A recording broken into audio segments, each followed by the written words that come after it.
우리가 가지고 있는 이 성경은 모두 몇 권입니까?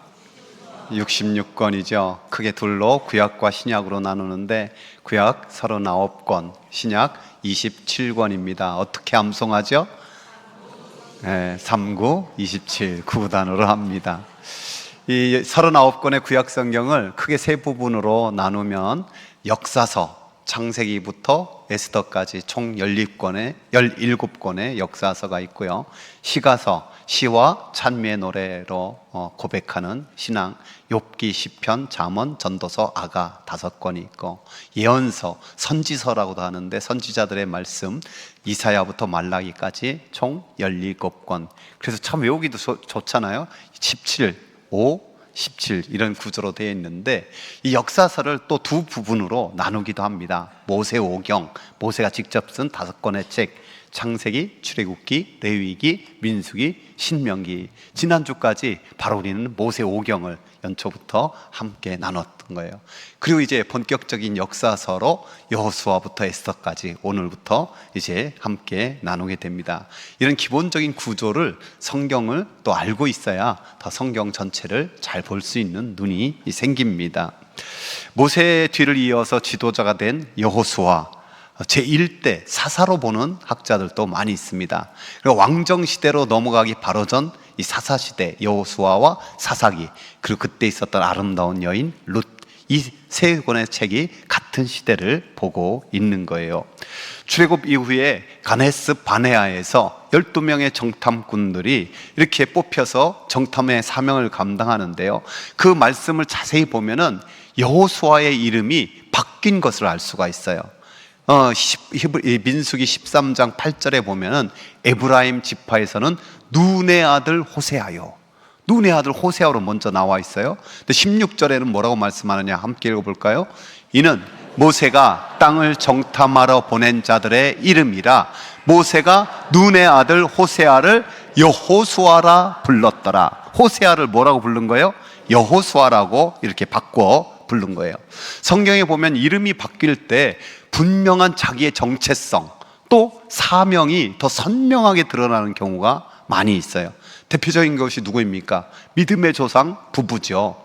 아브라함, 존귀한 아버지란 뜻인데 아브라함, 여러 민족, 열방의 아버지란 뜻이에요. 한 가정이나 부족에서 존경받으면 좋겠던 그 이름이 하나님께서 택하여 모든 믿음의 조상이 되게 하는 열국의 아버지, 믿음의 조상으로 하는 원대한 언약, 비전이 그 안에 담겨 있는 거죠. 사레, 나의 공주라는 뜻인데 사라, 열국의 어머니. 마찬가지로 한 사람의 아내로서, 또 한 부족의 그런 어머니로서 공주처럼 대접받기 원하는 그런 마음이었는데, 오히려 그것을 하나님은 더 넘어서 열국의, 열방의 그런 믿음의 어머니로, 고귀한 어머니로 우뚝 세워주는 거예요. 이 모든 것은 철저하게 하나님의 은혜와 섭리 속에 있게 하는 거죠. 그러면 호세아와 여호수아는 어떤 이름의 차이가 있을까요? 호세아는 구원, 도움 이런 뜻이에요. 좀 어떻게 보면 막연한, 물론 하나님을 믿는 백성들은 당연히 하나님으로부터 도움, 구원을 받는 걸 기대하겠죠. 그런데 여호수아는 더 선명하고 구체적이에요. 하나님의 도움, 하나님의 구원, 이것이 더욱더 선명하게, 구체적으로 확실하게 고백하는 이름이 되는 거예요. 그래서 이 두 이름은 다 예수님의 이름의 근원이 또 되기도 하는데요, 혼란스러운 시대에 여호수아가 더 선명하게 하나님이 나의 구원이다, 하나님이 나의 도움이다라는 것을 딱 밝히는 말씀이 된 겁니다.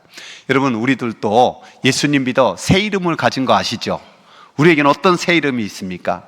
하나님의 자녀라는 새 이름이 있어요. 예수님의 제자라는 새 이름도 있을 수 있고요, 그리스도의 신부라는 영광스러운 이름도 있겠고, 뭐 하나님의 대사, 이렇게 자기를 정언하는 사람도 있어요. 또는 성령님의 사람, 뭐 이렇게도 할 수 있고, 뭐 더 다양하게 찾아볼 수도 있겠죠. 우리 옆 사람에게 한번 물어봅시다. 당신은 어떤 새 이름이 있습니까? 대답들은 잘 안 해, 묻기만 하고.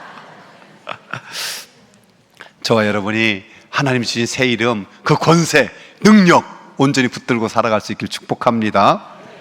모세가 죽고 난 후에 하나님께서 여호수아를 직접 지도자로 뽑았어요. 모세는 얼마나 대단한 사람입니까? 그의 탄생부터 특별하잖아요.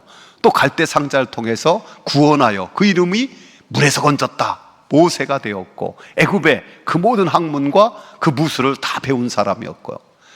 때가 되니 하나님께서 그를 불러서 10가지 재앙을, 또 홍해가 갈라지고 반석에서 물이 나오는 이적의 통로로 그를 써주셨어요.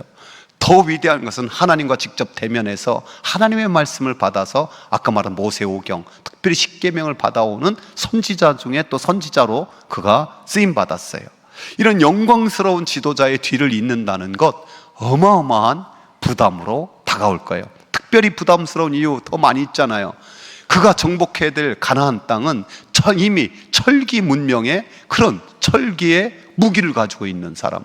그래서 10명의 정탐꾼들이 우리는 메뚜기다라 했는데, 객관적으로 보면 그때나 지금이나 비슷한 그런 기울어진 운동장의 싸움을 해야 되는 거예요.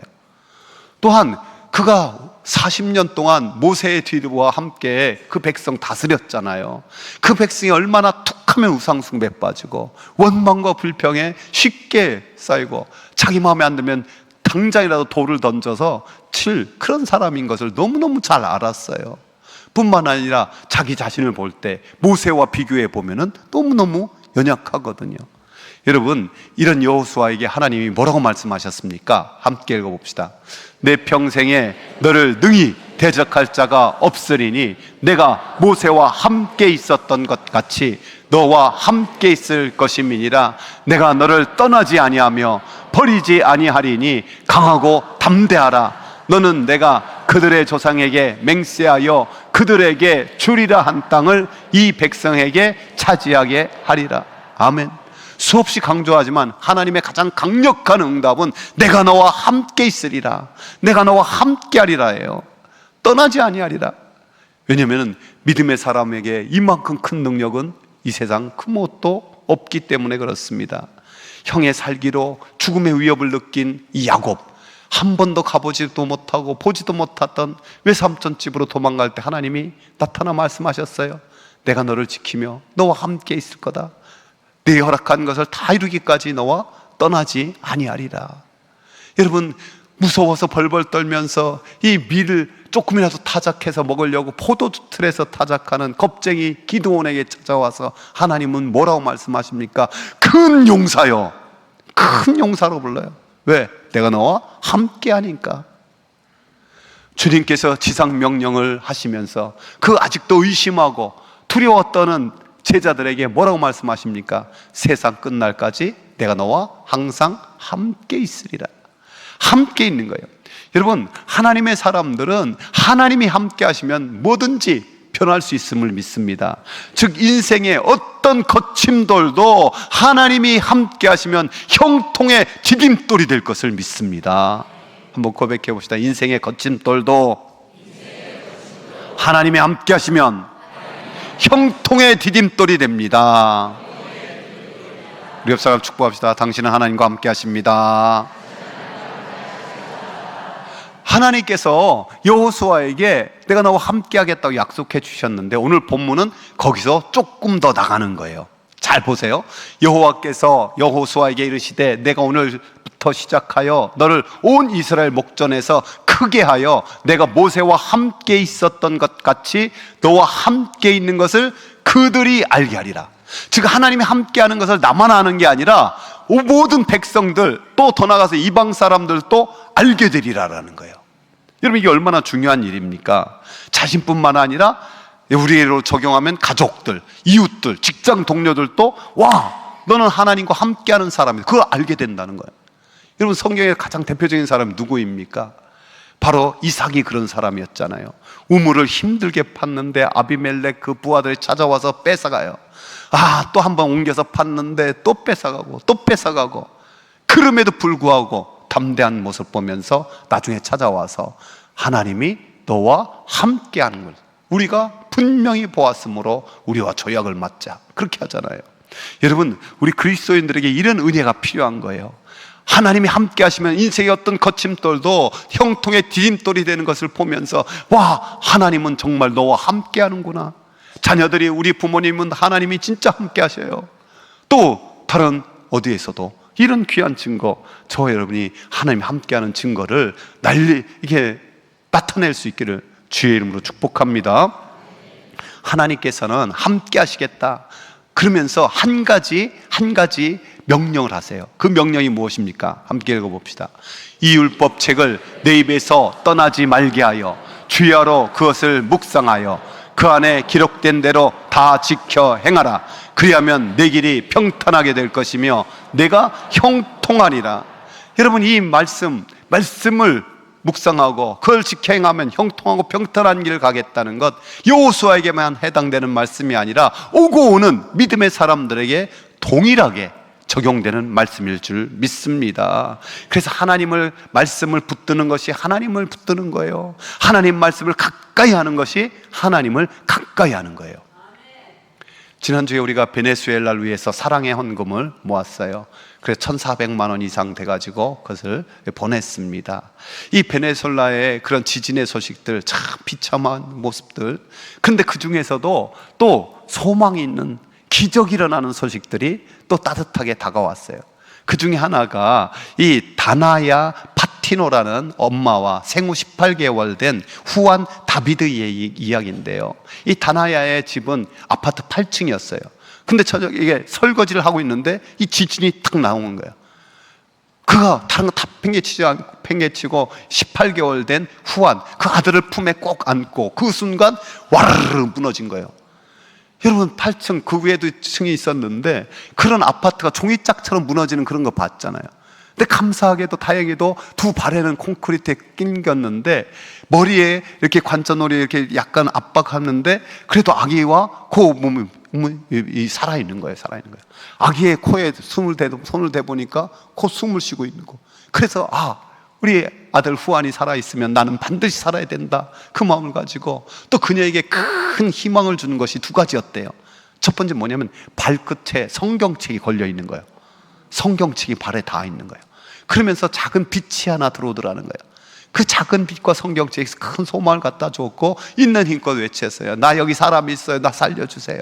근데 마침 오빠가 그 소리를 들었고 그 대원들과 함께 그녀와 아기를 구출했는데 그 엄마는 다리가 꽤 큰 부상을 입게 됐지만은 아기는 아주 거의 괜찮을 정도로 엄마 품에서 잘 보호됐대요. 사람들이 그것을 보면서 그리스도인들이 이렇게 적용하죠. 하나님 품에 있으면 어떤 상황에도 안전합니다. 하나님. 근데 저는 그 기사를 읽으면서 궁금하더라고요. 발끝에 있는 게 성경책인지 어떻게 알았지? 그렇잖아요. 발끝에 무슨 책이 걸려 있는데 그게 성경책인지 어떻게 알았지? 그러다 두 가지 생각을 했어요. 그 집에 어쩌면은 성경책밖에 없는 집일 수 있어. 두 번째는 그녀가 성경을 가까이 하고 있었어요. 바로 곁에 성경책이 언제나 있는 사람. 여러분, 성경책이 발끝에 닿기만 하여도 이렇게 하나님이 함께 하시고 하나님이 지켜주신다는 믿음, 그 믿음으로 살게 되는 거 아니겠습니까? 그래서 오늘 여호수아는요, 젖과 꿀이 흐르는 가나안 땅을 앞두고 백성들을 이렇게 선포하고 있는 거예요. 여호수아가 이스라엘 자손에게 이르되 이리 와서 너희의 하나님 여호와의 말씀을 들으라. 말씀을 들으라. 하나님은 이미 어떻게 요단강을 건너갈 그 계획을 다 말씀해 주세요. 그 말씀을 제대로 들을 때 믿음이 생기는 거고 담하고 담대하게 요단을 건널 수 있는 거죠. 여러분, 성경에 이미 저와 여러분을 향한 계획도 다 기록되어 있어요. 믿습니까? 그중 가장 확실한 하나님의 계획이 뭔지 아세요? 이 말씀이에요. 읽어봅시다. 미리 정하신 그들을 또한 부르신 그들을 또한 의롭다 하시고 의롭다 하신 그들을 또한 영화롭게 하셨느니라. 저와 여러분이 이미 하나님이 예정한 사람들이에요. 믿습니까? 그리고 우리를 불렀기 때문에 이 자리에 있는 거예요. 내가 내 발로 온 게 아니라 하나님이 불러주신 거예요. 또 우리를 예수 그리스도의 보혈로 깨끗하게 씻어서 의롭게 하나님 자녀 삼으시고 결국은 우리를 인도하여 저 천국 하나님의 영광의 보좌 앞에 이르게 하셔서 영화롭게 하실 것을 믿습니다. 이게 하나님이 우리를 향한 구원 계획이에요. 이 계획 속에 내가 있음을 믿고 언제나 그 말씀을 붙들고 강하고 담대할 수 있기를 축복합니다. 이제 본격적으로 요단을 건너면서 하나님은 말씀하세요. 여러분 앞에 있는 것을 보십시오. 언약궤입니다. 생각해 보십시오. 온 땅에 주께서 여러분이 보는 앞에서 요단강을 건너실 것입니다. 여러분, 이 불가능한 현실 가운데서 하나님은 여호수아를 통해서 모든 백성이 언약궤를 바라보게 하는 거예요. 사실 어쩌면 사람들에게는 언약궤보다 더 자기가 생각하는 더 좋은 게 있었으면, 그런 게 보였으면 하는 마음이 있었을지 모르겠어요. 즉 모세보다 더 강력한 지도자가 생겨서 야, 나만 따라와라, 나만 믿어라, 그런 지도자가 있었으면 더 좋겠다고. 어쩌면은 또 이 궁함 같은 게 몇 척 있어서 요단강을 건넜으면 좋겠다고. 아니면 강력한 특공대가 있어서 저 가나안 땅의 어떤 군인들보다 더 강력했으면, 아니면 돈이라도 많아서 애굽의 용병들이라도 좀 사왔으면, 뭐 이런 다양한 것을 생각할 수 있지 않았겠습니까? 그런데 하나님께서는 사람들이 원하는 것을 바라보지 못하게 하고 그것을 갖게 하지 아니하고 오직 언약궤만 바라보라는 거예요. 언약궤. 여러분, 이 언약궤는요, 인간의 연약함, 죄성에도 불구하고 하나님의 크고 놀라운 은혜가 깊이 새겨져 있는 거예요. 그 안에 들어있는 거 세 가지를 보면, 묵상해 보면 금방 알 수 있어요. 그럼 뭐가 들어있죠? 십계명의 돌판. 근데 첫 번째 거예요, 두 번째 거예요? 첫 번째 것은 가지고 내려 보니까 송아지 만들어 우상 숭배하고 이방인의 축제처럼 그렇게 모습 보면서 모세가 너무 한탄스러워서 십계명 돌판을 깨버렸잖아요.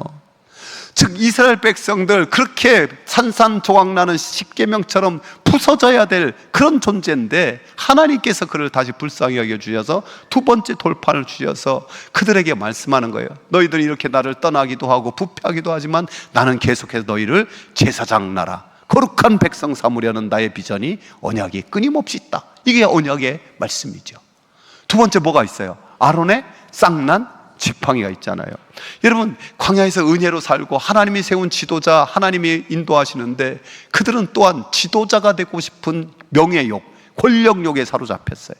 그래서 모세만 하나님 말씀 듣느냐, 아론만 하나님 말씀 제사 드려야 되냐, 우리도 충분히 할 수 있다, 임기제로 해야지, 그게 뭐냐 이러면서 그 권위에 대적했어요. 그래서 하나님이 각 지파의 지팡이를 가져오게 하고 하루 지나니까 아론의 지팡이에서만 싹이 나지 않았습니까? 이렇게 반역에 또 익숙한 그 백성을 향해서 하나님은 끊임없이 누구를 따라갈 거냐, 은혜로 보여주신 것이 아론의 쌍난 지팡이예요. 만나가 든 항아리는 어떻습니까? 맨날 만난만 먹으니까 참 힘이 없어진다고, 우리가 고기도 먹고 부추도 먹고 마늘도 먹어서 정력 좀 다시 생겨야겠다고. 그러한 백성을 향해서 하나님께서는 참으로 끊임없이 만나를 주시는 거예요. 여러분, 그래서 어떤 이는 광야 생활에 제일 은혜로운 게 뭐냐, 보면 수없이 하나님을 떠났고 그 불평불만의 심판이 있었는데도 그 다음날 새벽에는 여전히 만나가 내렸더라. 이게 은혜인 거예요. 이게 은혜인 거예요. 여러분, 결국 하나님은 이 언약궤를 통해서 언제나 쉽게 타락하고 부패하는 그 죄성을 가진 인간, 그러나 하나님이 끊임없이 은혜로 새롭게 하시고 은혜로 돌봐주심을 강력하게 보여주는 거예요. 그래서 요단을 앞두고 그 하나님의 언약궤를 바라보면서 하나님의 은혜를 의지해라, 하나님 은혜를 신뢰하라, 그것을 강조하는 거예요. 여러분, 오늘 또 우리가 바라봐야 될 것이 있는 줄 믿습니다. 저와 여러분, 뭘 바라봐야 돼요? 십자가 바라볼 수 있길 바랍니다. 예수님 바라볼 수 있길 바랍니다. 우리 옆 사람과 인사합시다. 십자가 바라봅시다. 예수님 바라봅시다. 우리가 그 은혜, 그 사랑이 거기에 다 담겨 있잖아요. 우리 하나님은요, 참 재미있는 분이에요. 이런 표현을 써서 조금 죄송해요. 그런데 그래요. 여러분, 요단 오늘 본문에 보면 건너야 될 시기가 언제면 좋겠습니까? 사실 건기면 얼마나 좋아요. 건기 때는요, 요단강이 한 30m 정도밖에 안 돼요. 그러니까 강이라고 말하기도, 우리가 생각하기에는 이 한강, 낙동강 보는 사람들은 좀 부끄러워요. 그냥 깨굴에서 조금 큰 거, 뭐 이 정도밖에 안 돼요. 그러나 항상 우기 때, 이럴 때는 언제냐, 그 길이가요 1.6km까지 늘어나요. 깊이가 3, 4m 되고요, 시속도 16km 정도 돼요. 근데 하나님이 건너게 할 때는 이 헐몬 산에 눈이 샥 녹고 이 보리 추수 때는 강물이 2개 넘쳐 흘렀더라라고 오늘 기록하고 있지 않습니까? 그런 때에 어떻게 하나님 가라고 하는 거예요. 그러면서 언약궤를 맨 제사장들이 물에 발을 다 담글지라는 거예요. 홍해와 생각해 보세요. 홍해와 비교해 보십시오. 홍해는 훨씬 큰 바다이긴 했어요. 근데 너희는 가만히 서서 하나님의 구원하시는 보라고 지팡이를 믿음으로 쫙 내미니까 쫙 갈라진 상태에서 자 건너가라 그런 거예요. 근데 지금 물이 그대로 철철 흐르고 넘치는데 언약궤를 맨 제사장들이 그냥 그 발로 들어가라는 거예요. 잠그라는 거예요. 그 명령에 순종하자 물이 갈라지고 벽이 쌓이고 마른 땅이 드러났잖아요.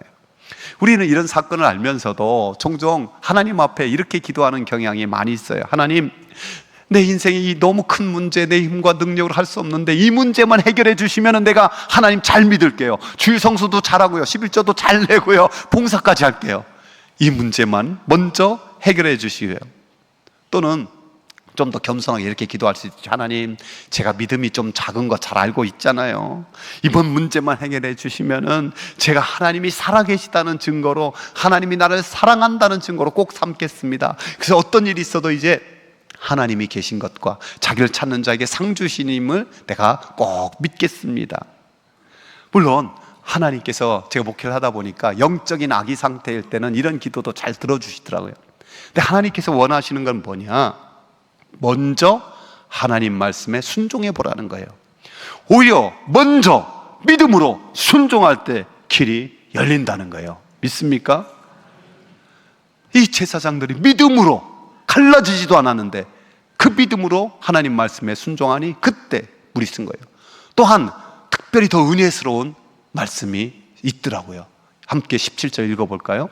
여호와의 언약궤를 맨 제사장들은 요단 가운데 마른 땅에 굳게 섰고 그 모든 백성이 요단을 건너기를 마칠 때까지 모든 이스라엘은 그 마른 땅으로 건너갔더라. 여러분, 발을 먼저 담근 제사장들이 그 강 한복판에서 그 언약궤를 메고 그들이 다 지나기까지 굳게 서 있는 거예요. 여러분, 그 백성의 숫자가 얼마입니까? 남성만 60만이면 한 200만 명이 지나가려면 몇 시간 걸렸겠어요? 하루 종일 걸렸을 거예요. 하루 종일 그 법궤, 언약궤를 메고 그 강 한복판에서 먹지도 못하고 앉지도 못하고 서서 그 궤를 메고 서 있는, 굳게 서 있는 순종을 보이는 거예요. 또 두려움이 왜 없겠습니까? 밑에 옆에 그 강물이 그냥 계속 있는데, 홍해 사건을 봐더라도 믿음 없이 갔던 애굽 백성들은 거기 다 수장됐잖아요. 언제 강이 다시 콱 흘러올지 모르잖아요.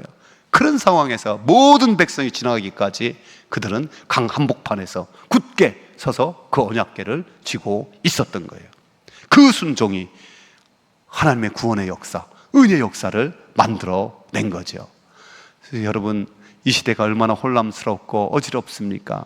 정말 요단강 그 홍수처럼 밀려오는 세속화의 물결이 있고요, 쾌락주의의 물결이 있고요, 만모니즘의 역사가 있고요, 또한 이단과 사이비들은 얼마나 또 흥왕하고 있는지요. 어떻게 해야 될까요? 저와 여러분도 이 제사장처럼 이 말씀 속에 붙들리길 바랍니다. 함께 읽어봅시다.